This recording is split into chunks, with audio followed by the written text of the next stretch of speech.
Hi guys, I hope everyone is keeping okay. I'm just making a quick ship review here on a ship I recently got here. It's a KDF fleet Ketha Recon Raptor tier 6. So you'd get this one from your fleet if you're KDF aligned.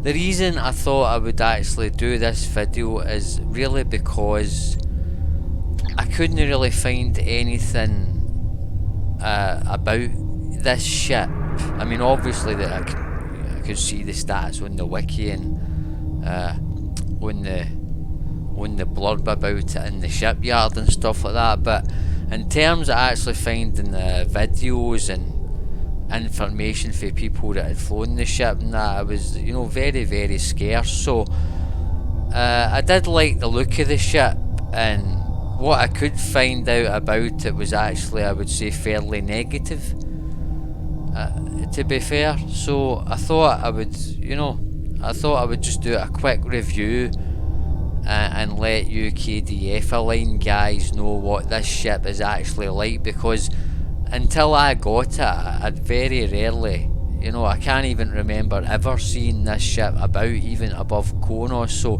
there's definitely no a lot of these ships been flown in the game at the minute, for whatever reason or another. And I thought that the best way to remedy that is just simply to fly it and get the information out there about what the ship is actually like, instead of just looking at stats and stuff and making a decision.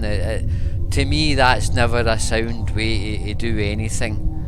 You really need to fly a ship a bit first to actually see what it's really like. So we'll just try and proceed on as quickly. So what I'm going to do here is just quickly go over the ship itself, the build that I'm using, and then we'll get in and take it into an ISA to see how it actually does in a bit of combat. Right, so as we see, this is the Fleet Ketha Recon Raptor T6. Now currently, you can see what the stats are currently here, which is obviously affected by what I've got in my skill tree. I will show my skill tree quickly, right, and you guys can see what I'm using. So depending on what you're using, you're going to see different stats. Right, so just obviously be aware of that. So currently sitting at 23.7 stealth detection, 13.3 power transfer, 17.5 defense rate, and just sitting resting.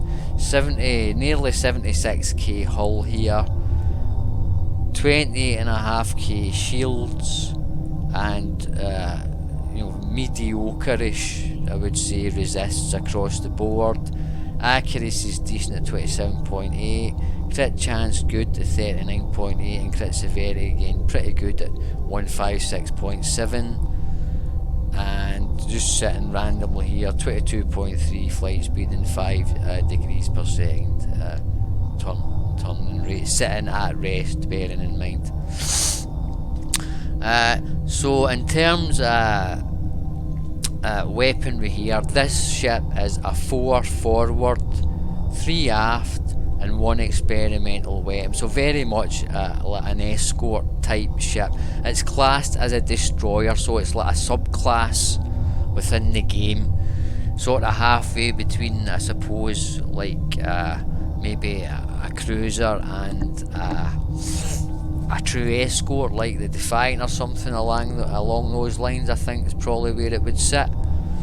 So you're talking, as with most escort type ships, it would be a fairly low hull strength, as you'd expect, but this particular ship does have a very high shield modifier of 1.3, so that's why you see such high shield share. That's one of, I would say, a distinguishing feature of this ship compared to other escort type ships, is very high shield modifier. So you will get a big bang for your buck out your shield. She's a shield tank basically. Weapons is, I'm using the 3-piece morphogenic set that you get from the home mission the final mission in the Gamma Quadrant story arc gives you the 3 pieces of this set, so you run that 3 times. So it's the energy torpedo launcher, and just 3 crafted Polaron dual cannons I've got here. I crafted them from R&D, a very rare Mark II, and used Omega Tech upgrades from the 10th anniversary event to upgrade them there to epics. So very nice weapons there. Re-rolled them for crit D ×3, and obviously I crafted them with the pen modifier on them, and then re-rolled the epic modifier to crit D damage, so they're all identical there. Aft weapons is an Omni crafted Polaron Beal Ultra Rare Mark 15, and it's crit D ×3 just from your R&D school, and the Morphogenic Polaron Energy weapon is part of the Morphogenic set, re-rolled for a crit D ×3, and the Kinetic Cutting Beam from the Omega Reputation, re-rolled for a crit D ×3 Mark 15, very rares. And the final weapon is the Soliton Wave Impeller, which was from the Rising Corvette, the summer event, upgrade to Mark 15 Ultra Rare. If you don't have that, then you can get your Hyper Excited Ion Stream Projector for nothing there, and that's a decent enough weapon to put in its place. So that covers the weaponry that I'm using on this ship at the minute. The space set is the Bajoran deflector here. So that's a very nice deflector. You get these from the mission Scylla and Charybdis in the New Frontiers story arc. So if you run that 3 times, you can get these at Mark 12 very rares. So the deflector is giving you a bit of starship shield capacity, control expertise and drain expertise, and a nice thing is the weapon capacitor dampening, so any control abilities will reduce your enemy's outgoing damage by -9.1%, so that's quite a nice thing on that deflector as well.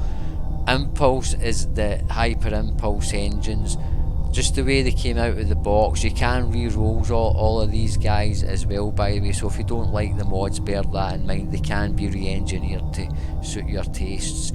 I've just left this the way it was out of the box as a full impulse ×2 speed modifier, and the shield is I've upgraded this one to Mark 15, and the cap ×3 is the way it came. It's a co-variant shield there, so high capacity, standard 10% bleed through, and a decent amount of regen actually for a co-variant shield, and a 10% baked in res all. So a nice shield, and it's got as it's kind of a quirk is its coronal shield ejection. So when an enemy depletes a shield facing it, will eject a 12,002 damage plasma damage to all enemies in a cone along that shield facing, and to all targets that are hit by the blast, they get a damage over time burn of 1384 plasma for 6 seconds, and that can trigger once every 7 seconds per individual shield facing. So just a wee nice bonus for that shield there as well. So a very nice shield. So just quickly look over the set bonuses that come with this Bajoran set. And for running 2 pieces, you get a small cat 1 bonus to phaser, disruptor or plasma. This being a Polaron build doesn't actually help me, right? And again, I would point out it is only a very small bonus. So if you're thinking the equipment for damage, try to get a lot more damage out your ship, you won't see that. However, with the set 3 modulation, if you do have the warp core, then that has got a siphoning field, and that will increase the range of that energy siphoning field from up to 5k. I don't have that equipped at the minute, although I do actually have it, and it is very nice. The warp core is a very rare drop from your Phoenix prize pack, guys, if you do want that 4-piece set, and it is very nice. It does help the retaliatory coronal ejection because it increases the range of that to 5k, so that will hit more enemies when it does go off. right? So that is actually a very nice set there that you can pick up for nothing and just upgrade as you see fit. I've got as the warp core is just standalone. It's the elite fleet plasma integrated from my fleet, and this particular one does have an weapons to ox mod on it. So it's got 7.5% in my weapons power is being given to my ox power as some bonus power there. You again, depending the way you build your taste and stuff, there's a variety of these flavours available from your fleet, and you can just pick one to whatever suits yourself. I think the big thing is they do all have that very, very nice amp mods on it and a bit of power transfer rate, so that that is obviously nice in terms of your power management and stuff like that. So that pretty much covered the weaponry and the space set there. Devices, I'm using a hull patch because it's fairly squishy shit. I've got my Kobayashi Maru pet from the Kobayashi Maru event that was running. So that was free. If you don't have that, you know, you just slot whatever devices you feel suits your playstyle and the map best in there, guys. They're totally optional, obviously. A wee tip I would say to you here, if you do have the Nimbus Pirate Death Skull or the phased waveform beating from those particular story arcs, you can slot, not the phased waveform beat, but you can slot this Nimbus Pirate Distress Call directly from your inventory. You don't need it actually in the device slot. And so just to let you know that, guys, you might get a wee bit extra utility out of your build. So if you do have that in your inventory and you open up your available skills tray and scroll down, then you should be seeing that coming up. Yeah, there it is there. So you'll see that there, and what you would just do is unlock your tray and just drag it as I have there into wherever you like on your skills tray. And just note that it does have a shared cooldown with any other types of pets, such as for instance your fleet support or the phased waveform beating there, for instance. It will have put those on the global cooldown if you do choose to use that particular device in that slot there, right? So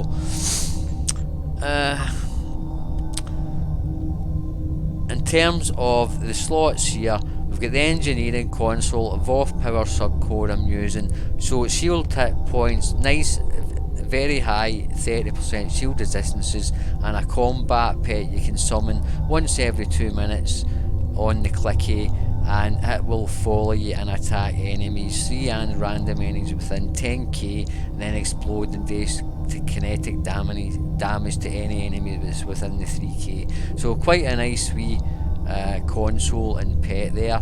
Assimilated module up to Mark 15, that is from your Omega reputation. So it's crit chance, crit severity, weapons power, bit of damage control and some control expertise. So it's currently getting a set bonus because I do have the kinetic cutting beam on the ship there. So I'm getting the set 2.5% chance when you're firing your weapons to get the amplifier, and that's a plus weapons power setting and a power weapons cost, drain resistance and weapons power cost reduction. So that's quite nice, and that comes because I'm running the KCB along with that there. Into the science consoles, it's piezoelectric focuser from Lucari reputation. It's given me 35.6% onto my polar on damage and 15% onto my turn rate, 7.8% maximum shield capacity. If you're using a plasma build, then it's nice for that as well, because it also would give you a plasma damage bonus, which I won't benefit from on this particular build. But that's a very nice standalone console, good for plasma and polar on builds there. I've got my dynamic power redistributor module. I got this from the exchange. I think it cost me think it was about 10 million or something. It's generally somewhere between 10 and 15 million, guys, just in the budget category there, but worth picking up if you do have enough cash. And that's 11.3 damage resistance, 90% directed energy damage, and the big thing is the clicky there. So for the 20 seconds you've got a 40% bonus damage while you're above 80% hull, and 100% bonus damage resistance rating, and a 500% hull regen. So a very, very meta console and worth picking up there. So it's giving you a lot of both survival and damage there on the one console. TAC consoles is this morphogenic matrix controller, which is the third part of the morphogenic set that I'm running here. So this particular TAC console is giving me 7.8% weapon damage, any enemies in my rear 90-degree arc, 23.8% Cat 1 polar on damage, plus 35.6% drain expertise, and a minus 10% weapon power cost. So a very nice console here. Doesn't give you as much straight up front damage as what like a Mark 15 polar on console would, but with all the other benefits, and then taking into the 3-piece benefit, is very well worth mounting in the TAC slot there. I've got two vulnerability locators mounted from my fleet here, so 37.5% polar on damage and 1.9% crit chance each. They've been upgraded to Mark 15s. They come ultra rare as standard from your fleet, and then just two epic standard polar on phase modulators at Mark 15. I just crafted these and upgraded them epics using Omega tech upgrades. So that's pretty much covering everything on the build there. Quickly through the traits here. Personal space traits is give it your all. Last ditch effort there. Bulkhead technician, beam barrage, innocuous, operative, accurate. Those ones you should have access to, and most of you anyway. This one you probably won't have. I bought this off the exchange. It is rather expensive, and it's specific to an Ox to Bat build. So this particular ability, sorry, it's not specific to an Ox to Bat build, that's something else coming out, excuse me. But what it does allow is your go down fighting ability can be used at any hull integrity, and it's scaling above full treat my hull as at 50%. So it's a very meta DPS trait that you can get off the exchange. It is rather expensive. You can see it I got this one just under the 15 mil budget end, so if you're lucky and you look about, you can pick them up just at the budget end, guys, and it is very nice. So it will turn your go down fighting into an offensive ability rather than just a defensive ability. And I've got their mountain fleet coordinator, so when I do TFOs and stuff, as I do a lot, we're going to get 10% bonus damage 5 times 2 for each member of the team. And my cannon training for the 5% bonus cannon weapon damage there. Starship traits, improve command frequency because I've maxed out the command tree, so I can bring in my fleet support every 5 minutes at any health. I got cold hearted because I get really lucky on a Phoenix drop, got the epic token, and the way you can get this particular trait is if you get an epic drop from the Phoenix prize pack. It's the Breen Plestral Heavy Cruiser, and that's the Starship trait that you'll unlock when you finish off its masteries, and it's specific, very specific to an Ox to Bat build. If you're not using Ox to Bat, then you'll be wanting to slot something else. But what it does is when Ox to Bat's active, my energy weapons will apply minus 9.1% speed, reduced speed for 15 seconds, minus 10 all damage resistance rate in 15 seconds, and minus 2 current and max all subsystem power 15 seconds. All of those can stack up to 5 times. So very nice and pretty much meta for an Ox to Bat build. Again, I did get very lucky. If you don't have it, then what I would always say is slot whatever you feel, because it's just a lot, you know, it is pretty much a matter of personal taste. So again, you want more damage, you look for something that's enhancing that, you know, or more survivability. There's stuff in just your standard traits there that will do a bit of both. So put whatever you want there, is what I would say. And this you can get is unconventional tactics will give me 15% bonus all damage. So it's a big cat too, and you can tell that because of the wording bonus all damage for 15 seconds when brace to impact is active. You get that from maxing out your strategist specializations. This one, prove predictive algorithms.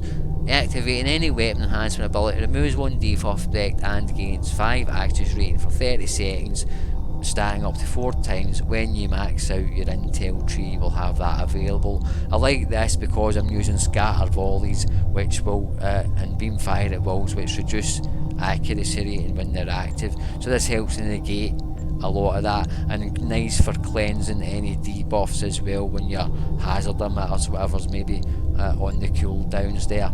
So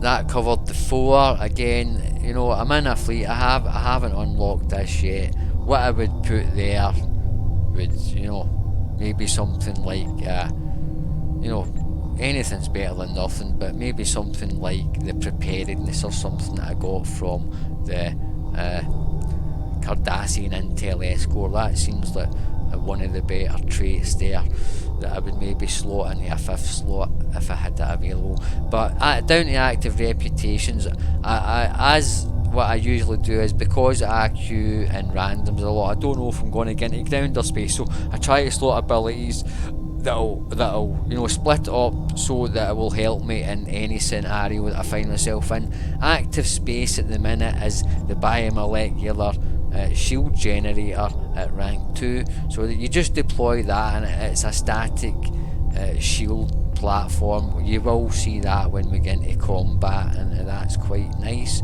And this one, again, these are from reputations, guys, when you max them out. That's Iconian there, is the sensor and deploy center interference platform. Again, that will deploy a stationary interference platform next to you. It's quite nice. It lasts for the 45 seconds, so that's more than you get out most of the active reputations. And it will basically initially taunt the foe, then after that it will an ally is damaged within 10k of the platform, your attacker will suffer a minus 78.8% all damage, outgoing damage for 3 seconds, and I think that probably must refresh every 3 seconds as long as it's alive. So it is quite good.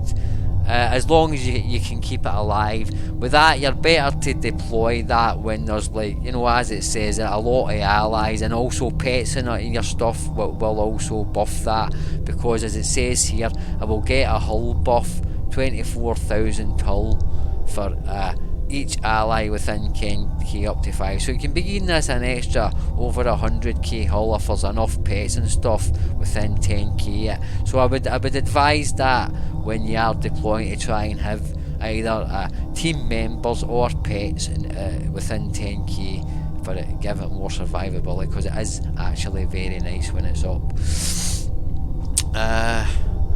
Right, so that's basically the way I'm not going to do anything even special here, because at the end of the day, you know, this is the way I normally. So I'm just going to, you know, but if you're only, you know, if you know you're just going to be doing space combat, then you would slot in anything's better than nothing. The anti-time entanglement is quite good, and the concussive tachyo on a mission is actually no bad as well, but anything's better than nothing. So you would just set, you know, slot into the other 2 space reputations there, whatever you want, really.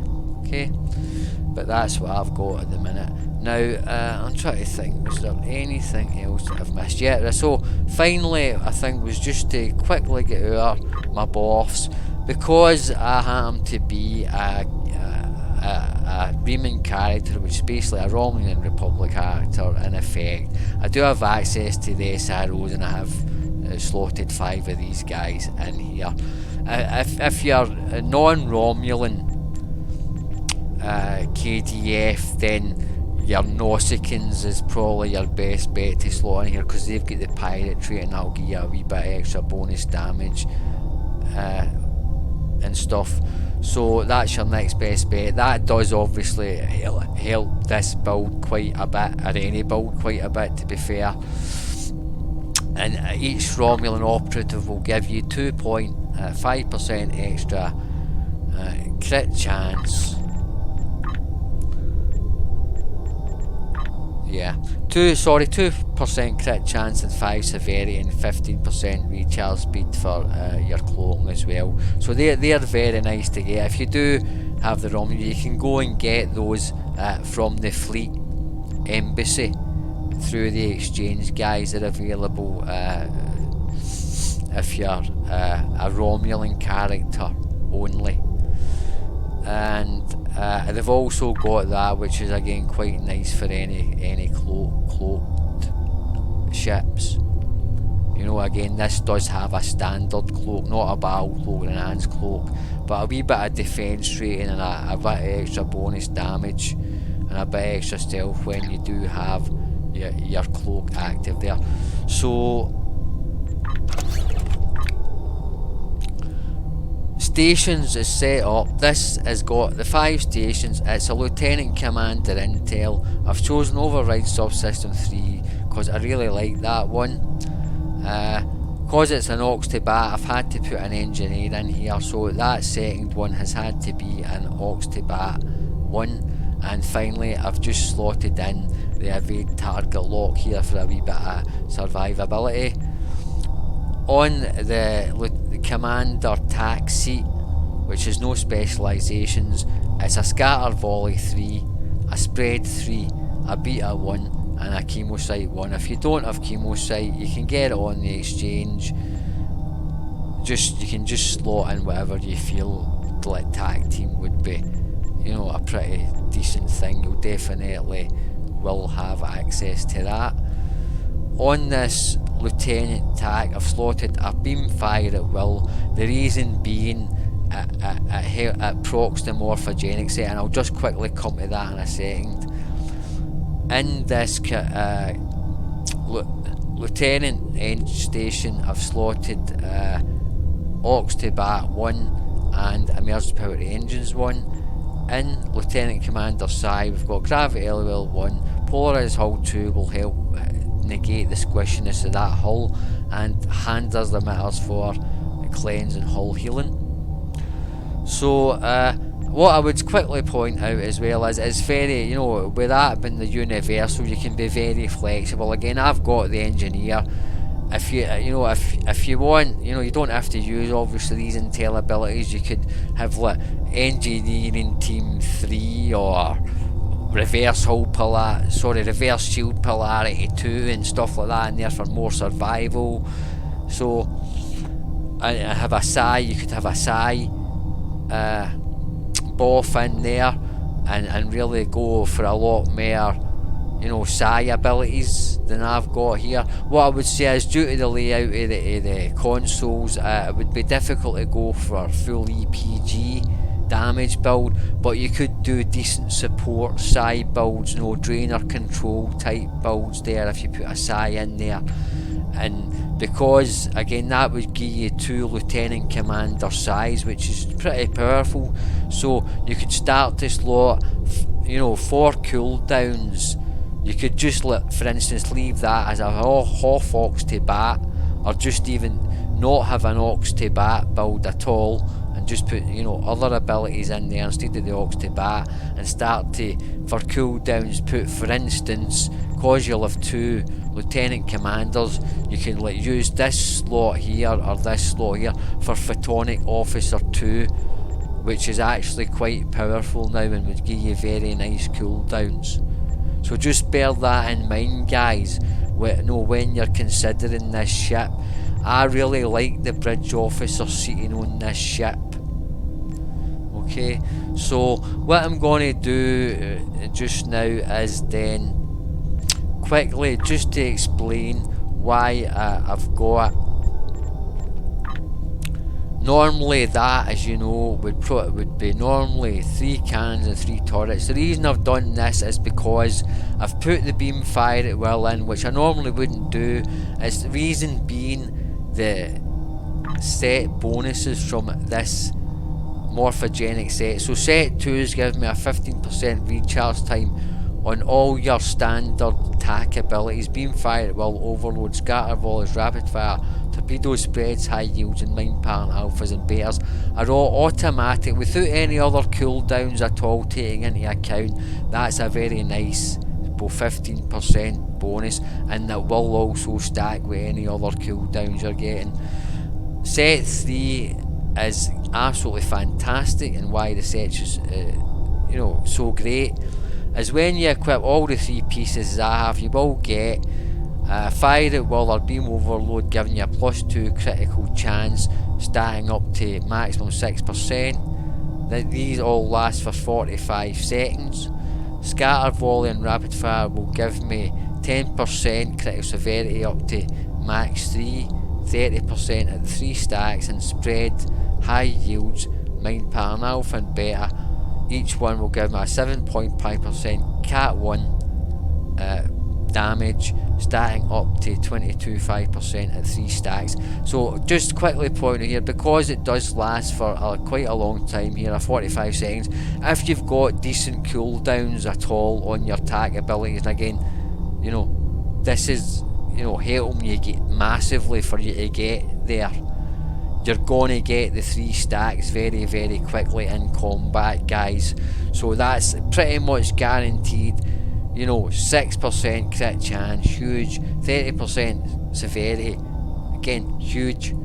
And the 22.5%, maybe not so huge because it's cat 1, but still, nearly an extra tactical console's worth of damage there.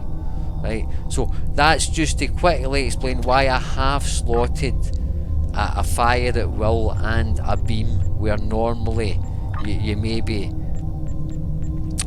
would slot cannons. Because the way I look at it is, if you slot 3 turrets, you activate a scatter volley there, you've got all 3 what was 360-degree weapons now locked into a 90-degree firing arc. Now that's fine for the cannons because they initially have dual cannons at a 45-degree firing arc, so giving them a 90-degree firing arc is a buff to those weapons, but to a 360-degree weapon it's actually a nerf if you think about it, because it can, its potential to hit targets is reduced.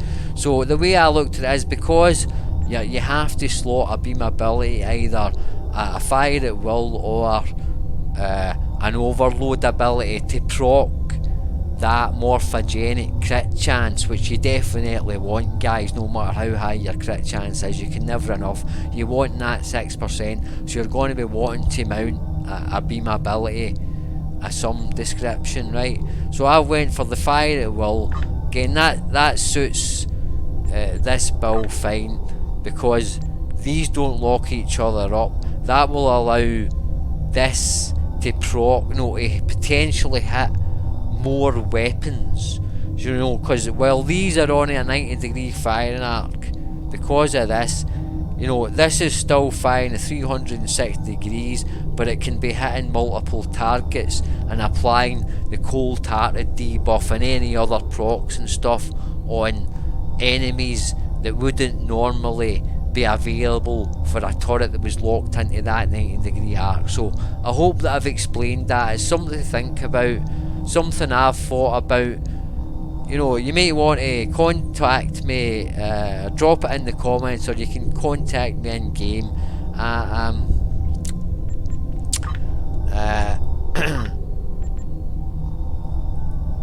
So yeah, I'm Shayfass at Saberjack number 7696, and you can see how the Shayfass is spelled there. So you can contact me in game, either message me or contact me through my fleet there, Pirate Scum Brotherhood KDF fleet, or you can drop it in the comments and let me know you know, what you think about my logic there concerning, you know, the turrets versus beams on this particular type of build. As I said, any other case, if I wasn't mounting the morphogenic, it would almost certainly be for sure 2 turrets and maybe the key CB or potentially 3 turrets depending.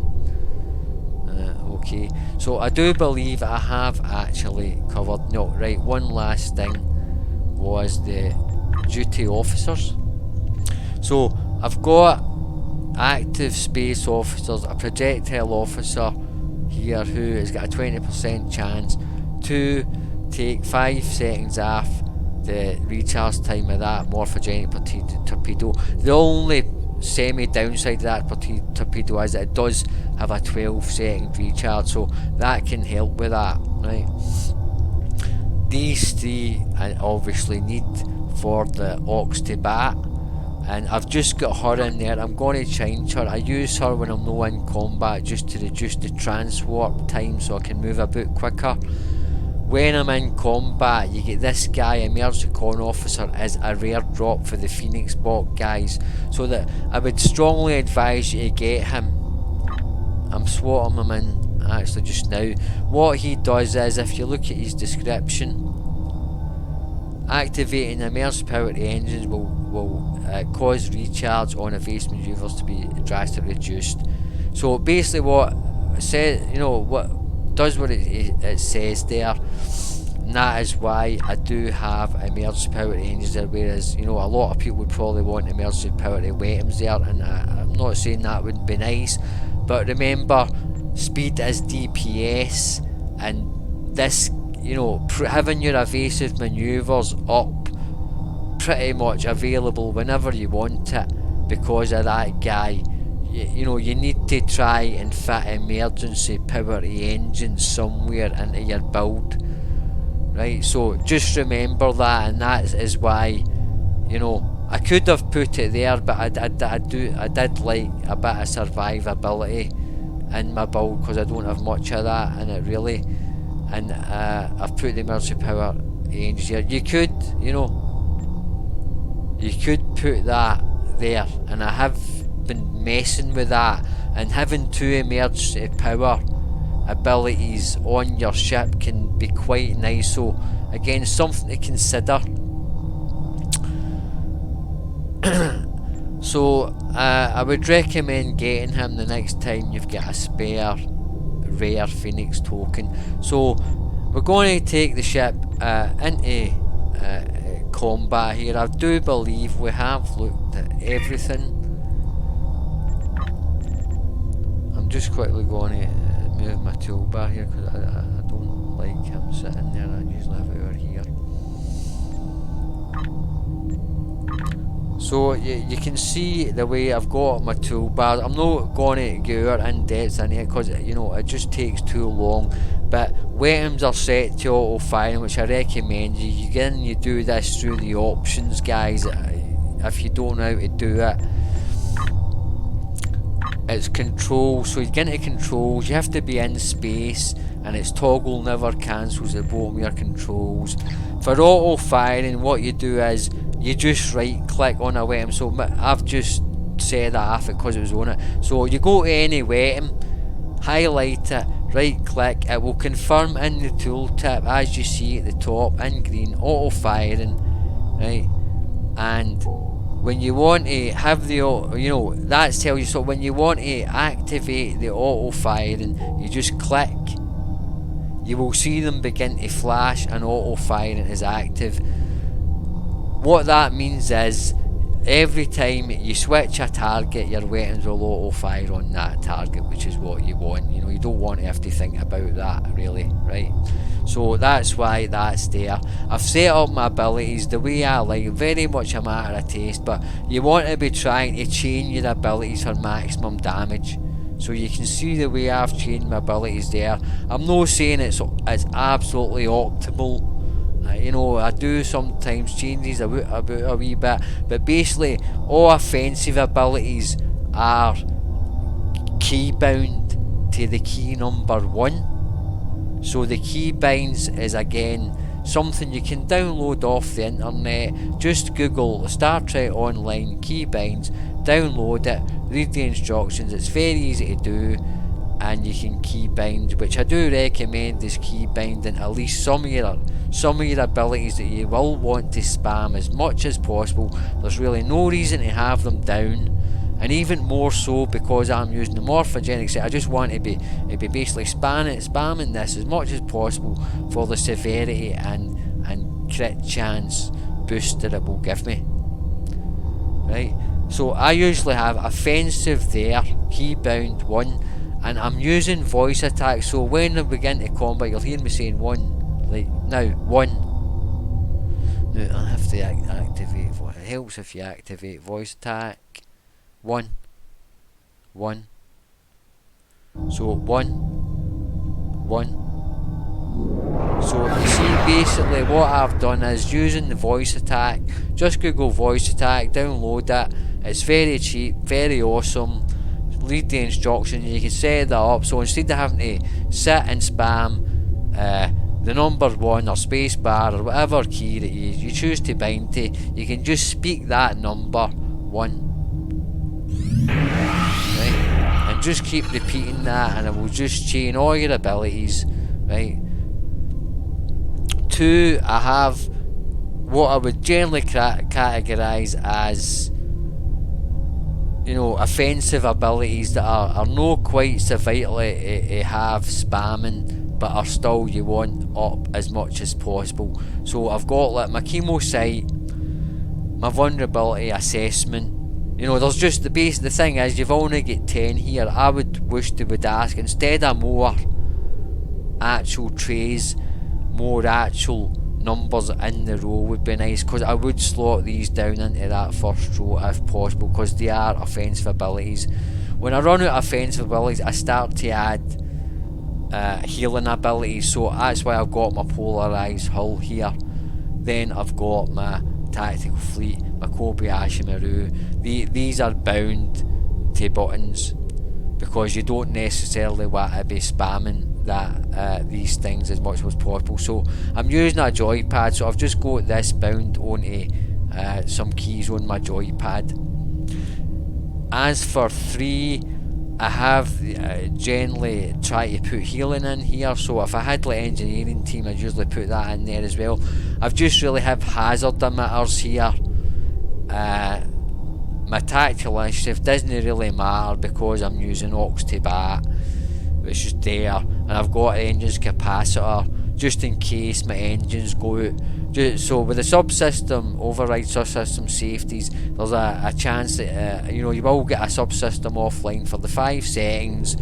I wouldn't worry about it, guys. You'll hardly really notice it, but if it does worry, you can just slot a batteries or use the capacitor there to get that subsystem back online. There's benefits, especially at the higher levels of 2 and 3, far outweigh that, and it is also reduced by any resistance you have to subsystem offline abilities. So on this build with my skills and stuff like that, I generally see about a 2 or 3 second offline, no the full 5 seconds, so bear that in mind as well. My 4th row I generally put as kinda row if you want. So I've got evasive manoeuvres, my shield platform, my fleet support, my pets, my sensor platform, cloak, intel team, evade target lock, diversionary tactics, which comes from strategist, and the DPRM clicky. I've also, just meant to add there, I've got that hull patch battery again in my old shit bar. Right, so quickly, and I'm going to queue for it right now. I'm going to queue for infected, the conduit advanced. Right, so I'm queued up for it. Hopefully it will pop quick. So just quickly look at the stats here. I think I did quickly go on them, but you can just see what they're sitting at with my particular abilities. It will vary. But But so hopefully I have explained you know, the build. If I've forgotten anything, please excuse me and drop it in the comments or contact me in game, and I'll be happy to clarify. So I'm just quickly waiting here to take it into combat. I will be taking a parse of this, guys, as well, so you can get an idea of what this ship can do for you in terms of. Remember, this is just really testing the DPS, because this is what I've built around. Right, so just bear that in mind. If you're doing ISIS, this is, you know, I'll just admit it's not going to be a meta ship for like ISIS or that, but I've flown it enough now to definitely say it is a very well rounded ship. It can do very, very well. My record in ISIS with this is 95k. And I know for sure with a bit of tweaking and stuff, I'm definitely going to be able to get 100k on ISA out of this ship, which is, you know, not, and I know it's no super high end meta for some of your guys out there, because, you know, I see guys coming in that are doing 200k and all that. Absolutely, you know, all power to you, you know, but for just your you know, I would say, you know, pretty much budget type a build. If you can get it up to 100k, or to be fair, I would even say if you can even get up, you know, maybe 70k plus-ish is definitely absolutely fine for ISA, guys. Honestly, I do it a lot, and most people will not be doing that. Every now and again, is a, you know, it's per guy, so you'll get some guy at the very ultra high end in testing their build, which is absolutely fine. You know, there's no great rewards for going to elite. You'll wait ages in a queue. Do you know what I mean? So it's no surprising that they come on to the ISIS to get their, you know, their passes and stuff done. Right, so just bear in mind, if there is a particularly high end guy in there doing, you know, I'd say 150k plus-ish, it can skew the parse, because enemies are dying so quickly that they're just no living, you know, you're not getting decent shots into them to help your DPS. So, you know, just bear that in mind with a pug ISA. So here it is popping. Anything can happen in a pug ISA, guys, bottom line, and that's the reason I'm showing this unedited. Right.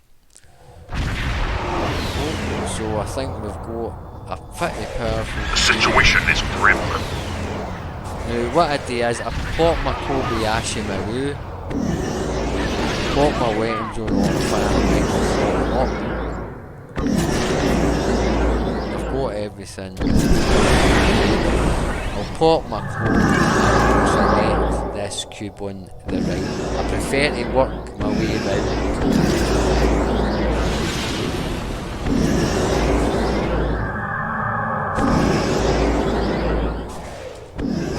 Run.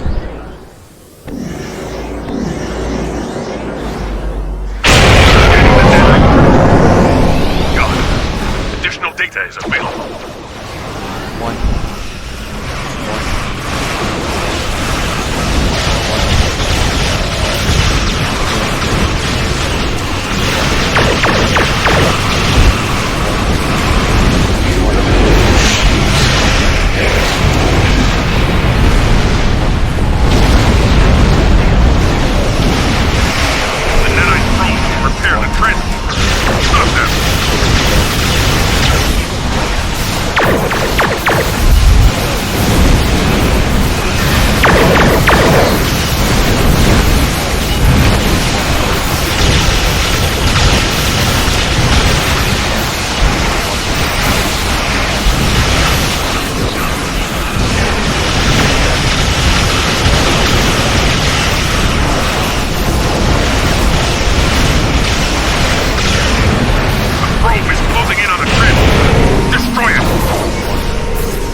I'm going to copy the results and post them into chat.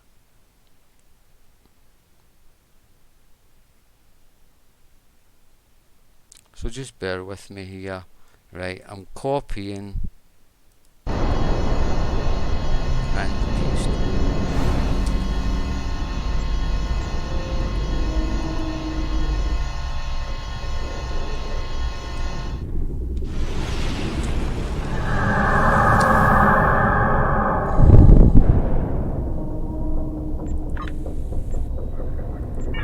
And we did well.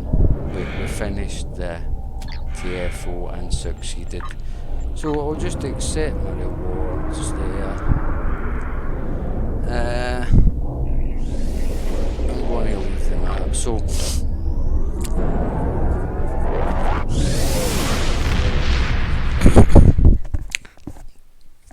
that went pretty well there, to be honest, for a POG ISA. Welcome to Gardencraft. I'm going to just quickly. Again, I did paste it into chat there, but just to quickly go over the parse, guys, it was a pretty good run. I was top there.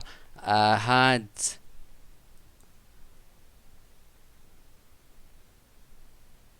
88.5k. The setting ties was 52.35k.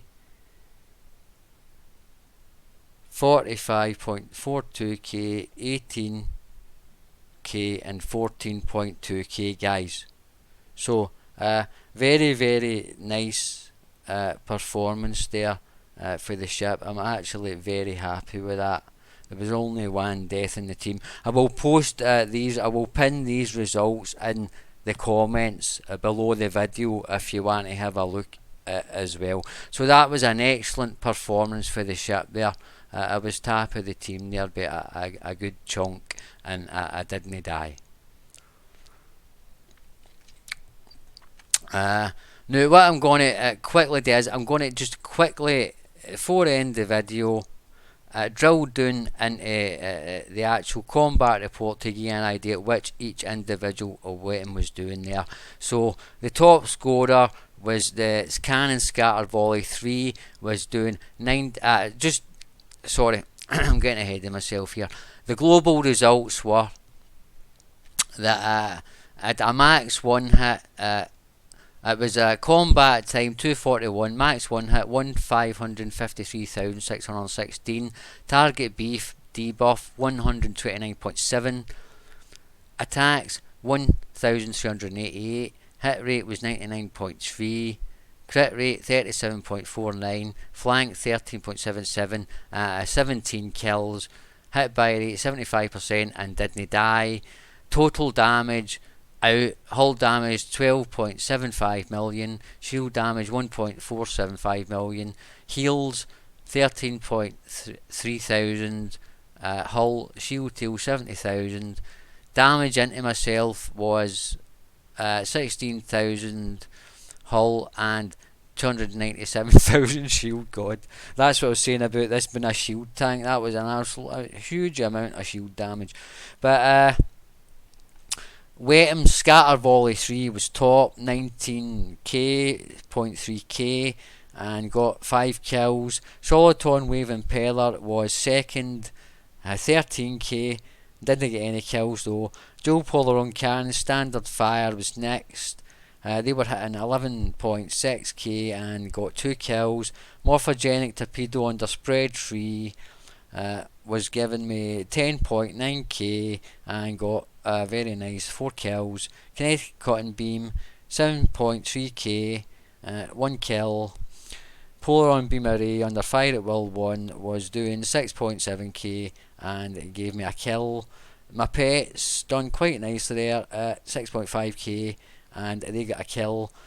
And then just, you know, kind of nickeled and dimed its way down there.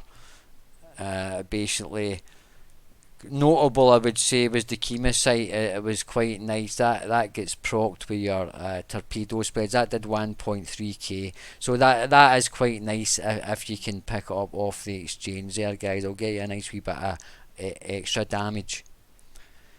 But very happy with those results there. I think hopefully, if you're thinking of getting this ship, and like me, you were kind of hearing and reading kind of negative things about it, forget it. It's a very good ship. So very flexible bridge seating. You know, which ship is perfect at the end of the day, guys, right? So what I'm saying is, the ship is good at what it's designed to do, right? It's a very good destroyer, right? It can deal out absolutely huge amounts of damage, and despite having the squishy hull, you can work around that, right? Again, I'm used to it with flying escorts. I'm used to having that level of hull, lowish hull. You work around it, right?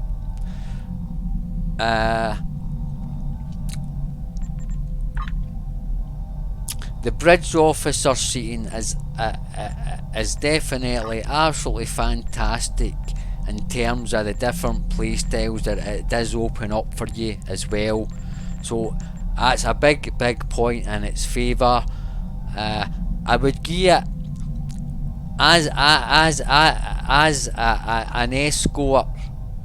I would give it 8.5, maybe even as much as a 9 out of 10. It is a very good escort ship for you there. And if you do want to try no full EPG science damage but support type of science, it's definitely got the potential there, guys. Definitely there with the two Lieutenant Commander Psi stations that can be opened up, with one of them having the potential for these intel abilities. That can be powerful, and so can also slot in the TAC guy in there, right? So that's why I'm going to really give it such a high rating. Yeah, it's definitely a 9 out of 10. Definitely a 9 out of 10. So I'm just going to finish the video off here, guys. What I would quickly say is, please let me know in the comments. So I'm going to start to purchase some fleet ships now that I'm in a fleet, and I've got some modules and fleet credits, stuff like that. So if there's any other of the KDF, I'm going to focus on the KDF ships, because I think they're very much, not even so much underrated. There's just no the information out there at the minute to help people make informed decisions about the ships that they might and might not want to fly. And fleet ship modules don't grow on trees, or fleet credits, and for that matter. So I'm going to try and get this type of information out there for you KDF guys, to let you weigh your options much better. So please contact me in the comments, in game, whatever. I'm a very friendly guy. I'm happy to team up. We will play on ground, we'll play in space, we'll do whatever you want. Basically, if I'm online, I'm up for anything. I hope everybody stays healthy during this current crisis. I wish everybody good health, which fortunately I'm currently enjoying myself. When I do decide what next fleet ship I want, I will get a video up for that. I'm open to suggestions. I've got a few ideas in my mind, was like that Siege Destroyer. I've heard good things about that, but again, I'm open for suggestions. So again, drop it in the comments. If there's a particular ship I get enough demand for, I will purchase it from the fleet, who has access to every single fleet ship, by the way, that's available for both Romulan and KDF. Remember, I've got the best of both worlds. For the Romulan line KDF, it's actually very nice. Okay, So just let me know either in game, in the comments. If I get enough demand for a particular shirt, yeah, certainly I can purchase that and do a review. Right, so thanks very much for watching, all the best, and I'll see you guys later. Goodbye.